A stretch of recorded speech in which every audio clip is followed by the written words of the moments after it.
Bonjour mes amis, que le Saint-Esprit vienne vous bénir avec la parole de la méditation que nous allons faire maintenant. Et j'espère et je crois qu'il va ouvrir la compréhension des intéressés, de ceux qui ont des oreilles pour entendre. Des oreilles pour entendre. Qui a des oreilles pour entendre, ce sont ceux qui entendent et qui obéissent. Tout le monde a des oreilles pour entendre, mais il y a ceux qui ont des oreilles pour entendre la voix de Dieu. Donc, qui a des oreilles pour entendre ma voix? En d'autres mots, Dieu dit cela. Qui a des oreilles pour entendre, écoute ce que le Saint-Esprit dit. Jésus a dit la chose suivante. Celui qui a mes commandements et qui les garde, c'est celui qui m'aime. Et celui qui m'aime sera aimé de mon Père. Je l'aimerai et je me ferai connaître à lui. Donc, vous pouvez comprendre ici que celui qui a les commandements et qui les garde dans le coffre ne va rien résoudre. Celui qui a les commandements de Dieu et les laisse prendre la poussière pour décorer sur l'étagère ou quoi que ce soit de semblable, laisse la Bible là pour décorer, ne veut pas dire qu'il aime Dieu, qu'il aime le Seigneur Jésus. Qui l'aime véritablement garde ses commandements. En d'autres mots, sa parole. Les commandements sont la parole de Dieu. Celui qui a mes commandements et qui les garde, c'est celui qui m'aime. Donc, vous voyez beaucoup de personnes dire « je crois en Dieu », d'autres disent « j'aime Dieu, j'aime ». Juste de simples mots. Ce monde est d'une grande hypocrisie, y compris dans les églises. Y compris dans les églises. Beaucoup d'officiers de l'église disent la même chose parce que dire « ah, je t'aime Jésus » est très facile. C'est simple. Cela ne coûte rien. Mais obéir à ses commandements, à son éthique, obéir à sa parole, pratiquer sa parole, là, c'est autre chose. C'est la vérité. Donc, vous vérifiez ici que tous ceux qui ont la connaissance du Très-Haut, qui ont connaissance à travers sa parole, ont une réaction ou l'autre. Ou la personne croit et obéit, ou elle croit mais ne donne pas de crédit, n'obéit pas, mène sa vie, et d'abord, il y a sa vie. Donc, dans cet univers de personnes qui connaissent la parole de Dieu, il y a ceux qui ont été appelés et élus. En d'autres mots, ceux qui ont été appelés et ceux qui ont été élus et ceux qui ont été rejetés. Donc, quel est le critère que je vois ici dans la parole de Dieu de ceux qui ont été appelés et élus? Ceux qui véritablement gardent, pratiquent, obéissent, modèlent leur vie en accord avec la parole de Dieu, guident leur vie en accord avec la parole de Dieu, mettent leur caractère en accord avec la parole de Dieu. Ce sont des personnes qui vivent parce qu'imaginez comment une personne dit aimer Dieu et vit dans le mensonge. Comment une personne dit aimer Dieu et vit dans la prostitution, dans la pornographie, dans la tromperie, avec des désirs. Comment est-ce que la personne dit qu'elle aime Dieu, mais ses projets personnels sont au-dessus de tout? Ce n'est pas possible. Donc, mes chers amis, nous sommes en train de parler ici. Nous ne sommes pas ici comme des messagers de justice. Non, nous sommes en train de prêcher la parole, nous enseignons, nous faisons, je fais ce qui est mon travail. J'étais appelé pour cela, pour prêcher l'évangile. Bien sûr que, avant de vous parler, je dois vivre pour moi. C'est évident. Comment puis-je enseigner une chose que moi-même je ne vis pas? Mais je peux parler cela pour vous. Ma conscience est pure, absolument pure, transparente. Donc, j'ai l'autorité pour vous parler.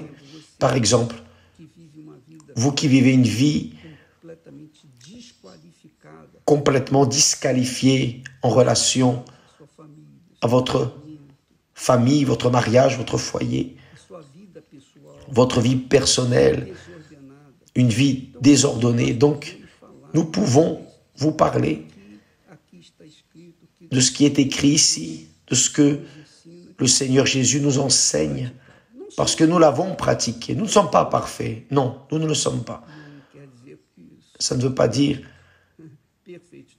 que nous sommes parfaits. Nous devrions l'être, mais malheureusement, nous sommes humains, nous sommes de chair et d'os, nous sommes matière, nous sommes poussière et rien de plus. Cependant, notre esprit observe ces paroles et cherche à les mettre en pratique, parce que nous savons que notre âme dépend de notre obéissance à la parole de Dieu, baser notre vie en accord avec sa parole. Et je ne suis pas idiot, Je vais prendre soin d'abord de moi, de mon salut, du salut de mon âme. Il n'y a aucun doute à ce sujet. Et devant ce que Dieu m'a donné, nous avons transféré aux personnes qui veulent être sauvées, qui veulent sauver leurs âmes. Parce qu'après la mort, il n'y a plus rien à faire. Il n'y a plus de solution. Il n'y a pas de retour. C'est une fois seulement. Un aller simple. Donc, vous qui me regardez en cet instant et qui vivez une vie, un pied à l'église et un pied dans le monde, qui essayez de plaire aux uns et aux autres, plaire à Dieu et aussi aux amis, à ceux que vous connaissez, parce que vous ne voulez pas être ridiculisé à cause de votre foi. Alors, vous devez décider, si vous restez entre une chose et l'autre, vous n'arriverez nulle part, vous allez perdre ce que Dieu vous offre.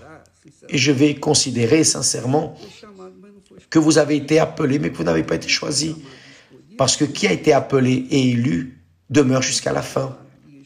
Qui a été appelé et élu aime le Seigneur, aime ses commandements, aime sa parole, pratique sa parole. Mais on pratique sa parole parce que les pensées de Dieu sont pour la vie, pour notre vie, pour notre propre bien. Il n'a pas besoin de nous, il est Dieu. Il n'a pas besoin de vous, ni de moi, de personne. Il est autosuffisant, il est divin. Personne ne l'a créé. Il est déjà Dieu avant toute chose, il a toujours été. C'est lui qui nous a créés. Donc, quiconque obéit, qui a du bon sens pour obéir, moissonne les fruits de l'obéissance. Et quiconque écoute sans pratiquer, sans obéir, va moissonner les fruits de la désobéissance. Ça ne dépend que de la propre personne.